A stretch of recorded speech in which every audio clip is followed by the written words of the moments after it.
రాష్ట్ర ప్రభుత్వం అమలు చేసిన డొక్కా సీతమ్మ మధ్యాహ్న భోజనం రుచికరంగా ఉందంటూ విద్యార్థులు రాష్ట్ర ముఖ్యమంత్రి నారా చంద్రబాబు నాయుడుకు థాంక్యూ సీఎం సార్ అంటూ కృతజ్ఞతలు తెలిపారు. సిద్ధవటం మండలంలోని పోలీస్ పటాలియం జిల్లా పరిషత్ హైస్కూల్ నందు సోమవారం విద్యార్థులు మధ్యాహ్నం భోజనం రుచికరంగా ఉందంటూ సన్నబియ్యంతో నాణ్యమైన భోజనం అందించడం పట్ల కడుపు నిండా అన్నం తింటున్నాము అంటూ థాంక్యూ సీఎం సార్ అంటూ విద్యార్థులు కేరింతలు పెట్టారు.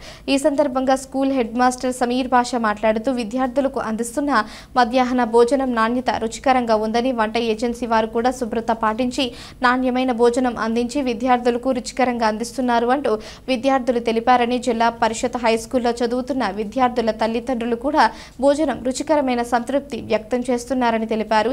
ఈ కార్యక్రమంలో ఉపాధ్యాయులు పాల్గొన్నారు.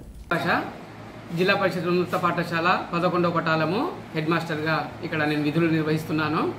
ఈ డొక్కా సీతమ్మ మధ్యాహ్న భోజన పథకంలో భాగంగా భోజనము చాలా చక్కగా బాగా రుచికరంగా వండుతున్నారు. వంట ఏజెన్సీ వాళ్ళు కూడా బాగా శుభ్రతను పాటిస్తూ నీట్గా భోజనము చేస్తున్నారు. పిల్లలు భోజనము తిని తృప్తిని వ్యక్తపరుస్తున్నారు. బాగా రుచికరంగా ఉందని చెప్పి సంతృప్తి వ్యక్తం చేశారు.